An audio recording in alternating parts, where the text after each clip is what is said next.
Sebab itulah Nabi juga sebut dalam hadis, di antara yang akan jadi pengikut Dajjal siapa? Yahudi dan wanita. Dan ada sampai saranan daripada Rasulullah supaya mengikat isteri dan anak-anak kamu. Maksud ikat tu ikat betul ke, jangan. Nah, habaknya fitnah pada masa tu tersangat hebat dan tersangat dahsyat. Sehingga boleh dikatakan keluar saja daripada rumah tak akan terlepas daripada bentuk-bentuk fitnah yang ada pada masa tu. Sebab Dajjal akan bawa segunung roti dan sungai air. Api dan air. Api itu adalah air, air itu sebenarnya adalah api. Kita jadi disamarkan, kita jadi dikelirukan. Jadi tak tahu dah zaman kita ni hak mana betul, hak mana tak betul, hak mana tepat, hak mana tak tepat, hak mana hak, hak mana batil. Ada yang betul, ada yang tak betul. Tapi kita dalam menerima hak betul tak betul tu jadi sama dan keliru dah.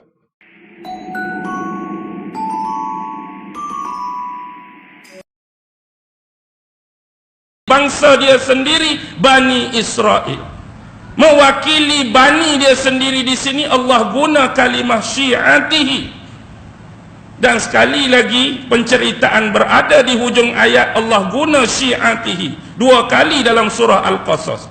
Tapi cerita ni cerita tentang Nabi Musa. Ada kena mengena tak dengan Syiah sekarang? Ada kena mengena tak? Tak ada.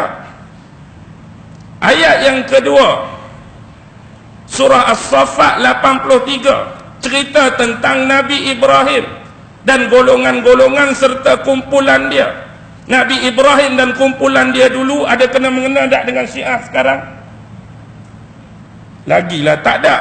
Sedangkan Nabi Musa tu lebih terkemudian daripada Nabi Ibrahim. Dan yang terakhir Maryam 69. Ni cerita tentang kelompok ahli neraka yang dianggap sebagai durhaka kepada Allah Subhanahu wa taala. Satu kelompok yang akan Allah masukkan ke dalam api neraka, kumpulan-kumpulan penderhaka. Sekali lagi Allah guna kalimah Syiah. Adakah mereka berani nak klaim, nak dakwa ini adalah kelompok mereka, sedangkan ayat ini didekatkan dengan suatu benda yang paling ditakuti oleh semua orang, api neraka. Lagi dia tak berani. Sebenarnya keempat ayat ini langsung tak ada kena mengena dengan Syiah sekarang. Cuma mereka mendakwa untuk mewujudkan bahawa kalimah dan perkataan ini wujud yang dilabelkan dan digunakan kepada kelompok dan firqah mereka sekarang. Walhal yang jelas dan pasti penceritaan dalam keempat ayat tadi langsung tidak ada kena mengena dengan kumpulan mereka. Baik, sekarang kita tengok asal muasal. Asal munculnya kelompok Syiah ini bukan dalam masalah akidah. Asal mula kelompok Syiah wujud bukan masalah hukum hakam, perundangan dan fiqh, tetapi sebab masalah siasah, sebab masalah politik.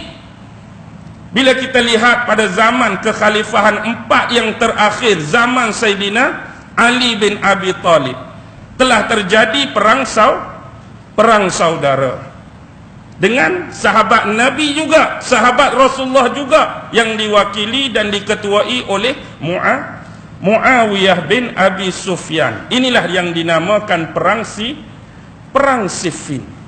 Peperangan ni sebenarnya hampir dimenangi oleh kelompok Ali. Tiba-tiba Quran diangkat, bendera putih diangkat di pihak Muawiyah agar diletakkan senjata dan diberhentikan peperangan ini sebagai satu helah. Lalu peperangan diberhentikan. Maka dihantarlah secara ringkas pengkisahan ini duta kedua-dua belah pihak. Yang mewakili pihak Ali ialah sahabat yang sudah berumur, yang dianggap dalam sejarah sebagai seorang yang lurus, iaitu Abu Musa Asy'ari. Manakala yang diwakili oleh Muawiyah seorang muda, otak yang ligat, cekap berpidato, pandai bermain kata, Amru bin Al-As. Akhirnya berlakulah majlis tahkim. Akibat helah yang licik, akhirnya dimenangi oleh kelompok Muawiyah.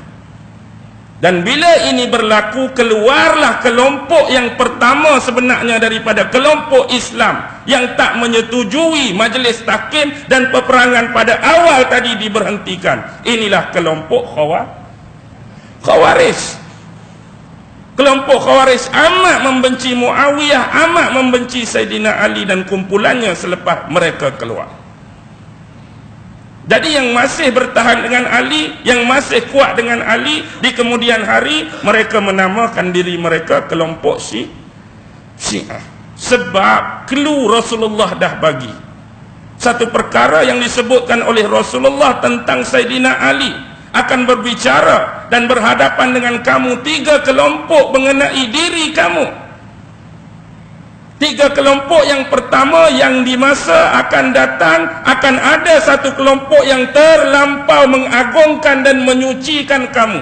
Agak-agak yang terlampau mengagungkan dan menyucikan Ali. Kelompok mana?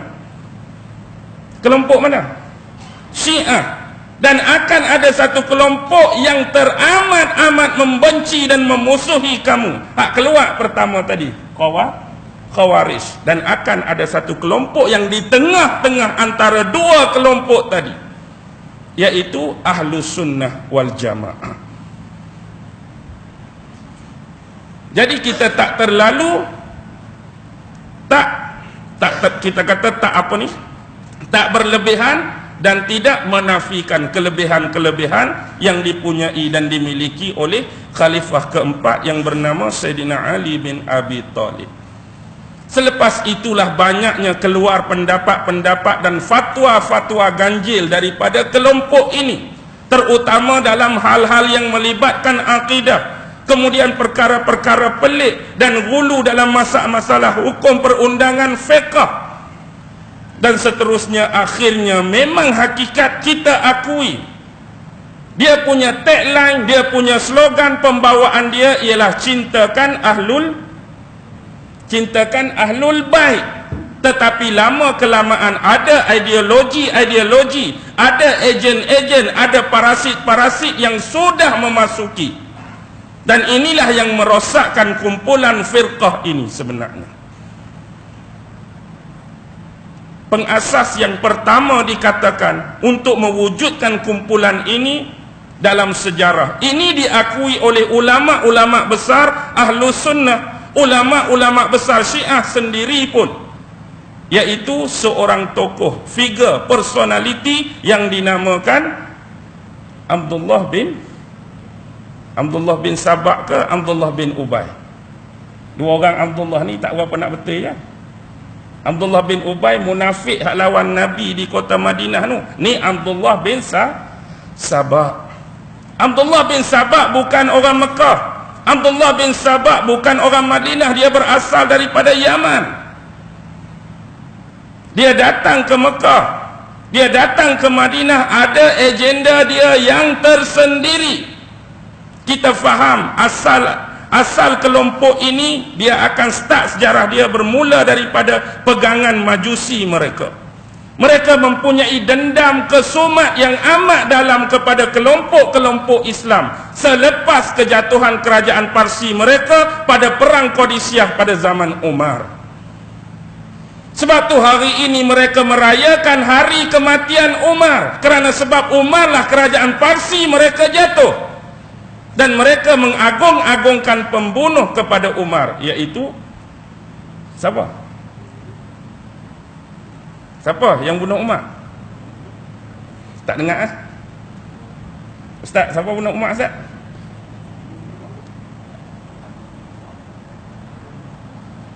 Abu Lu'ah. Yang bunuh Saidina Ali, Abdul Rahman ibnu Muljam. Abdul Rahman ibnu Muljam bunuh Saidina Ali. Abu Lu'ah yang bunuh Sayyidina Umar. Akibat tewas di medan Qadisiyah dulu. Sampai hari ini dendam mereka masih lagi membara terhadap umat-umat Islam sebenarnya, dan berselindung di sebalik topeng-topeng yang berwajahkan Syiah. Nak tahu gulu Abdullah bin Sabah pernah diceritakan dalam sebuah kitab. bahawa riwayat ini adalah sahih dan pasti di kalangan sahabat. Tiba-tiba pada suatu hari dia bertemu dengan Saidina Ali di sebatang jalan. Siapa yang bertemu dengan Ali? Abdullah ibnu Sabah. Bila bertemu dengan Ali, dia kata apa? Kamulah Ali, kamulah Tuhan. Kamulah Ali, kamulah Tuhan. Kamulah Ali, kamulah Tuhan. Dia sudah mencetuskan bid'ah daripada kalimah-kalimah yang keluar daripada bibir mulut dia. Buat pertama kali lagi dia bersua dengan Ali. Kamulah Ali, kamulah Tuhan. Apa makna? Dia cuba nak membawa satu doktrin mengagungkan, menyucikan Saidina Ali lebih daripada sahabat. Bahkan ada satu firqah lebih daripada Nabi sendiri. Lalu Ali marah kepada dia, celakalah kamu wahai Ibnu apa gelaran dia? Abdullah bin Sabah, tapi terkenal dalam sejarah gelaran dia Ibnu Sauda. Kalau jumpa nama Ibnu Sauda tu gelaran bagi Abdullah ibnu Sabah. Sekarang Ali marah dekat dia kerana perkataan kamu ini, kamu akan celaka. Dah bagi nasihat, dah bagi saranan, dah cakap dengan baik. Ali try tanya sekali lagi. Sekarang aku berdiri di hadapan kamu, siapa aku yang sebenarnya? Ingat nak tunggu jawapan hak cakap elok. Tadi kamulah Ali, kamulah Tuhan. Apa dia jawab? Kamulah Ali, kamulah Allah. Kamulah Ali, kamulah Allah. Teruk. Lagi teruk dia punya gulu, lagi teruk dia punya pelampauan. Akibatnya Ali memerintahkan para pegawai dan menteri dia memburu setiap saki-baki kumpulan ini yang pada awalnya dinamakan kelompok Sabaiyah. Kenapa dinamakan Sabaiyah? Sempena nama Abdullah bin Sabah itulah. Lalu ada riwayat menyebut bila ditangkap, sebahagian daripada mereka dibunuh, sebahagian lagi dibakar. Kerana gulu yang melampau tadi, sehingga sanggup menuhankan Saidina Ali. Dan saya tak pasti kelompok Sabaiyah masih wujud atau tidak pada hari ini. Tapi kalau wujud pun kita tak pelik, sebab mereka sentiasa berselindung di sebalik slogan taqiyah. Faham dah setakat ni? Ke pening? Pening ke jelas? Baik. Seterusnya kita pi. Sekarang nak cari Syiah yang dianggap paling dekat, paling qarib, paling muqtadil. Agak-agak Syiah kelompok mana yang selalu kita dengar? Imamiyah ke? Zaidiyah ke? Zaidiyah, betul. Kelompok yang dianggap paling dekat dan muqtadil ialah kelompok Syiah Zaidiyah. Ramai ulama-ulama daripada kalangan Syiah Zaidiyah hari ini kita masih lagi guna pakai kitab-kitab mereka. Antaranya kitab-kitab hadis yang berbentuk fiqh. Contohnya Imam Sun'ani. Imam Sun'ani dia karang satu kitab, apa nama kitab dia? Ani Ustaz Tirmizi? Bulughul Muram tu, hak kita duk belajar. Tu Imam Sun'ani tu Syiah Zaidiyah, tak ada masalah. Kitab Nailul Autar yang di pulau tu Dr. Daniel duk mengajar. Kitab fiqh hadis Imam Syaukani diguna pakai di Universiti Al-Azhar di Mesir. Tak ada masalah. Syiah Zaidiyah memang tak ada masalah. Sebab mereka dianggap terlampau jauh berbeza dengan kelompok-kelompok dan firqah Syiah yang lain.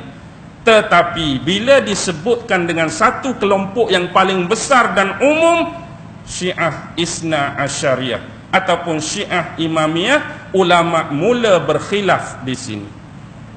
Ulama tu dah jadi pecah dua kelompok, dua pegangan, dua pendapat, dua pandangan. Bila sebut tentang Syiah, imam dua belah.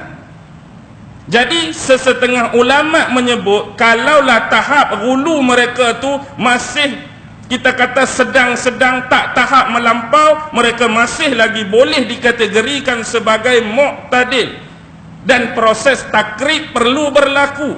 proses pendekatan, mengajak dia ke arah akidah yang lebih baik, jalan yang lebih baik, kehidupan yang lebih baik, beragama yang lebih baik. Dan inilah pendekatan yang dipakai oleh kebanyakan ulama-ulama Mesir, terutamanya Syekh Al-Azhar. Antaranya ialah bekas Syekhul Azhar, Syekh Mahmud Shaltut, bekas Mufti Al-Azhar dan bekas Syekhul Azhar, Syekh Nuruddin Ali Jumaat, Syekh Atiyah Saqar, bekas ketua ataupun pengerusi Lajnah Fatwa Mesir. Yang saya duduk Mesir masa tu dia masih hidup lagi, lanidah arwah almarhum, moga Allah merahmati beliau. Begitu juga dengan Syekh Yusuf Al-Qardawi, begitu juga dengan Syekh Ibrahim Bayumi dan ulama-ulama besar di Al-Azhar. Mereka mengambil pendekatan wasatiyah, sederhana, masih ada dalam proses takrib. Baik, ada lagi satu kelompok yang agak ekstrim, yang agak keras, sehingga mengeluarkan kelompok Imam 12 ini keluar daripada jalan dan acuan Islam. Baik, antara yang dipegang oleh kumpulan yang kedua ini ialah Syekhul Islam Ibnu Taimiyah, muridnya Ibnul Qayyim Al-Jauziyah, Syekh Abdullah bin Abdul Wahab, bukan Muhammad bin Abdul Wahab, Syekh Abdullah bin Abdul Wahab, bekas mufti Mekah sendiri Syekh Muhammad bin Ibrahim, Syekh Nasiruddin Albani, mengatakan bahawa Syiah Imam 12 sudah terkeluar daripada acuan Islam. Tetapi pada awal jangan menganggap perkataan dan pendapat ini agak ekstrim. Mereka mengatakan sebenarnya pada hakikat terkeluar daripada jalan dan acuan sekiranya kelompok Imam 12 terlibat dengan 7 benda yang mereka rangkaikan dan sebutkan ini. Dan anda boleh cuba fahami sendiri, dalami sendiri, apakah anda akan anggap selepas ini bila saya sebutkan 7 benda ni, kalau mereka buat dan mana-mana kelompok buat, keluar atau tak.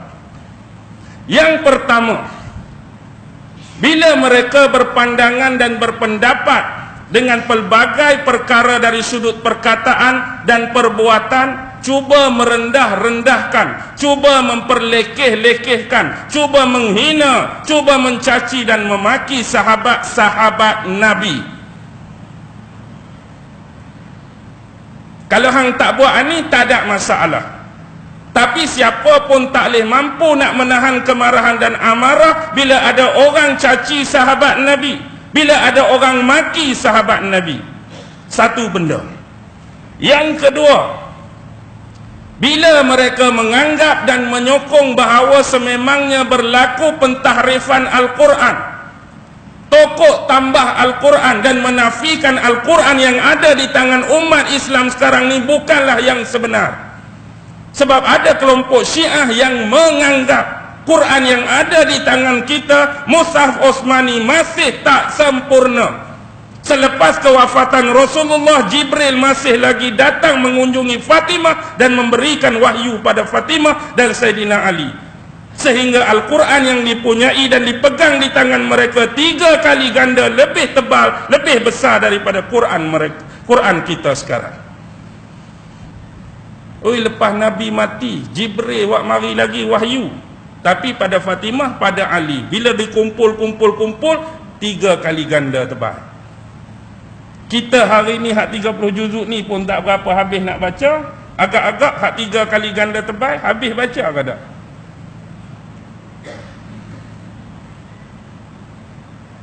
Sokong atau tak sokong pendapat ini, 2 benda. Yang ketiga, bila mereka menjatuhkan martabat Nabi, merendah-rendahkan martabat Nabi, tang mana? Satu kelompok yang dinamakan Ghulat. Mereka kata dahulu sebenarnya Allah Subhanahu wa ta'ala mengarahkan Jibril supaya menyampaikan wahyu bukan pada Nabi Muhammad, tetapi pada Sayyidina Ali. Tetapi disebabkan wajah dan rupa Sayyidina Ali hampir-hampir mirip-mirip dengan muka Nabi, jadi Jibril tersilap pono, tersilap bagi dekat Nabi. Jibril jadi tersilap. Mana Ali, mana Nabi, pi bagi kat Nabi. Sebenarnya hakikat Allah suruh bagi dekat Ali. Dia boleh kata Jibril tersilap. Sebab kesilapan ini satu lagi hulu pelampauan yang mereka buat, mereka mengkafirkan Jibril. Oh, Jibril pun mereka kafir.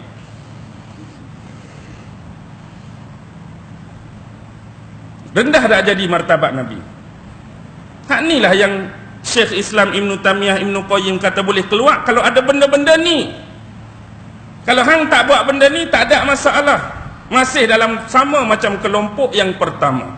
Sebab tu Syekhul Islam Ibn Taymiyah amat dibenci, amat digeruni oleh kelompok-kelompok Syiah. Baik. Yang keberapa tadi? Yang ketiga. Yang keempat ialah mereka sebenarnya tidak mahu berhujah, tidak mahu berbukti, tidak mahu berdalil dengan hadis-hadis sahih yang diriwayatkan oleh ulama-ulama ahlu sunnah, kecuali mereka hanya akan mengambil riwayat yang selari dan sejalan dengan akidah dan keinginan mereka.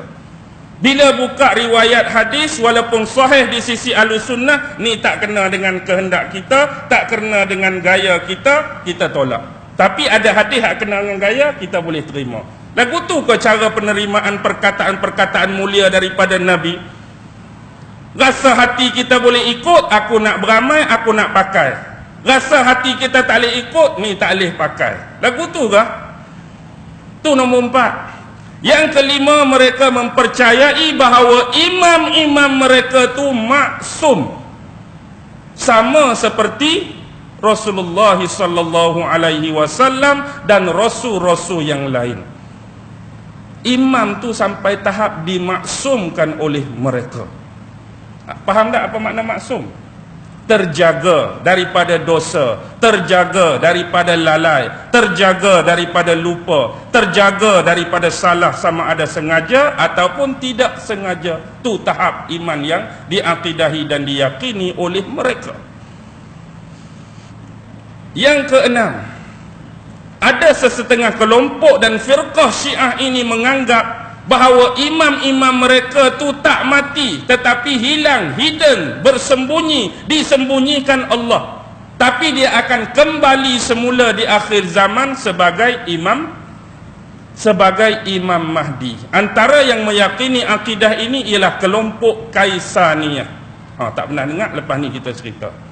Mereka percaya bahawa ada seorang anak Saidina Ali, tapi bukan dengan Fatimah, yang dikenali dengan nama Muhammad Al-Hanafiyah. Yang ni isteri dia nama Haulah dari Bani Hanifah. Sebab dia mak dia tu Bani Hanifah, nama dia Muhammad bin Ali, dia dapat gelaran Muhammad Al-Hanafiyah. Dikatakan hilang di kawasan pergurungan daerah Radwa, kemudian dia akan muncul balik di akhir zaman jadi Imam Mahdi. Ada juga kelompok 12 kata Hasan Askari pun hilang, dia akan keluar balik Hasan Askari ni jadi Imam Mahdi. Kalau kelompok Nusairiyah, di kebanyakan tempat di Syria, Hasan Askari sebelum dia meninggal, dia sembunyikan anak dia dalam sebuah pintu sebuah gua, yang kawan tu seorang saja tahu. Dia tu pun akan keluar mengikut pandangan Nusairiyah di akhir zaman sebagai Imam Mahdi. Macam-macam versi.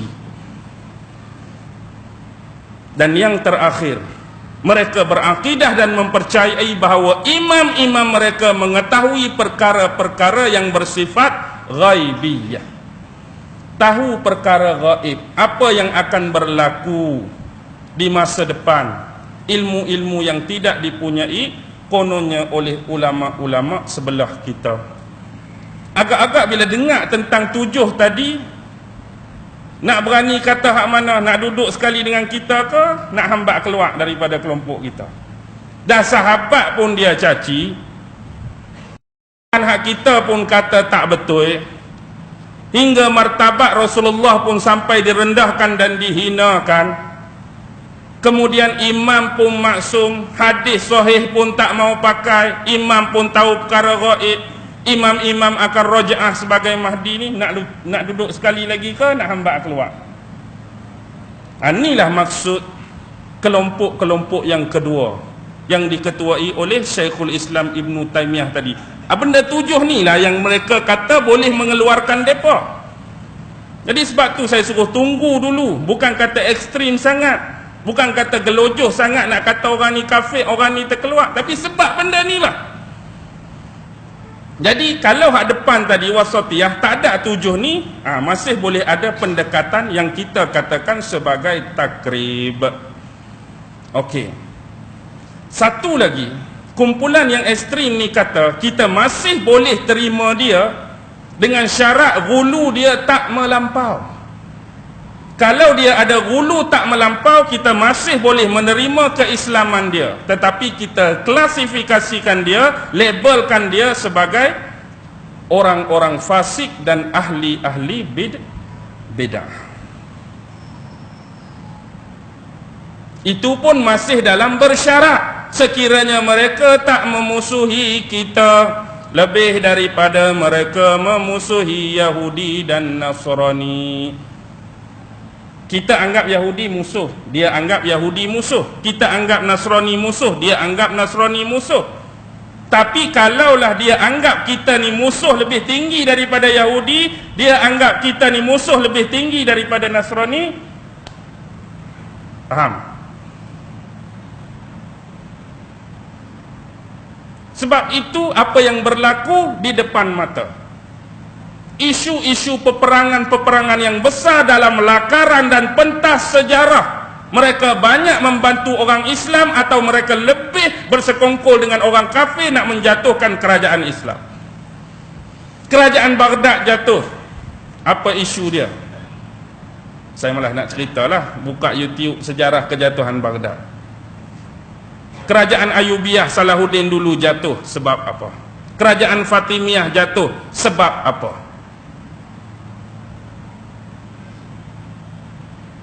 Angkara siapa di belakang dalang-dalang tersebut? Dan hari ini pun dalam isu Syria, mereka bantu kita atau bantu Assad? Mereka tetap akan bersekongkol cuba membunuh ahli-ahli Sunni seperti kita. Sepatutnya bunuh siapa? Bunuh Amerika lah, bunuh Rusia lah, bunuh tentera-tentera kafir lah yang hampir bantai orang-orang Islam, yang hampir bantai orang-orang Sunni. Pasal apa? Maksud ni jelas, mereka adalah membawa agenda dendam kesumat kerajaan Parsi mereka yang jatuh beribu tahun dahulu. Baik, kita pergi pada satu step. Selepas era zaman Saidina Ali, kelompok dan firqah Syiah ni berpecah kepada 4 kelompok. 4 kelompok. Yang pertama, yang paling dominan, yang paling besar, yang kita duduk sembang dan bicarakan tadi, iaitu kelompok Syiah Imamiyah. Kenapa mereka dinamakan Syiah Imamiyah? Kerana mereka menjadikan persoalan imamah sebagai perkara pokok, perkara usul dalam agama, perkara pokok dan usul dalam akidah, perkara pokok dan usul dalam soal keyakinan dan kepercayaan. Kalau kita tanya hari ini, apa rukun Islam kita, rukun iman kita, kita jawab ada berapa? 6. Pertama, kepada Allah, kepada malaikat, kepada kitab, kepada rasul, kepada hari kiamat, kepada qada dan qadar. Tetapi akidah orang-orang Syiah, rukun iman mereka cuma ada 5. Cuma ada 5. Maksud saya 5 ni tak sama antara firqah dengan firqah yang lain. Sekarang kita membahaskan tentang firqah mana? Imamiyah. Mereka ada 5 saja rukun. Yang pertama at-tauhid. Maksudnya mereka juga percaya Allah. Yang kedua al-adalah. Allah mesti bersikap dan bersifat adil. Oh, dia masuk kok tu pula. Percaya pada Allah dah. Kalau kita belajar ilmu tauhid, kita percaya kepada Allah, bab adil, bab apa tu sudah termasuk dalam nama-nama dan sifat Allah duduk dalam tu semua. Ni dia pitiun sifat adil tu dalam kerangka perkara pokok dan usul dalam akidah dia. Yang ketiga, an-nubuwah. Mereka percaya Nabi, mereka percaya Rasul. Yang keempat, al-ma'ad. Mereka juga percaya hari kebangkitan, hari kiamat. Lepas tu yang kelima, al-imamah. Yang ni tak ada pada rukun iman kita. Mereka percaya kepada imam-imam. Yang ni yang dimaksudkan, ada jumlah dia berapa orang? 12 orang imam yang mereka anggap maksum dan tahu benda-benda yang bersifat ghaib tadi.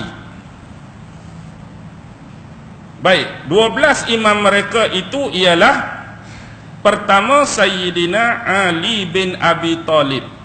Gelaran dia ialah Al-Murtada. Yang kedua, anak Sayyidina Ali, Sayyidina Hasan bin Ali, yang digelar Al-Mujtaba. Yang ketiga, adik dia Sayyidina Husain bin Ali, yang digelar Asy-Syahid, cerita di medan Karbala. Yang keempat, anak kepada Sayyidina Husain, Ali Zainal Abidin, yang gelaran dia As-Sajjad. Apa maksud As-Sajjad? Sajjad ni lah, sejadah, sebab dia kuat solat malam. Dia keluar sejadah pun dia, sujud pun dia, banyak sujud, banyak semayang, banyak solat malam. Ali Zainul Abidin. Yang keempat. Yang kelima, anak kepada Ali Zainul Abidin, Muhammad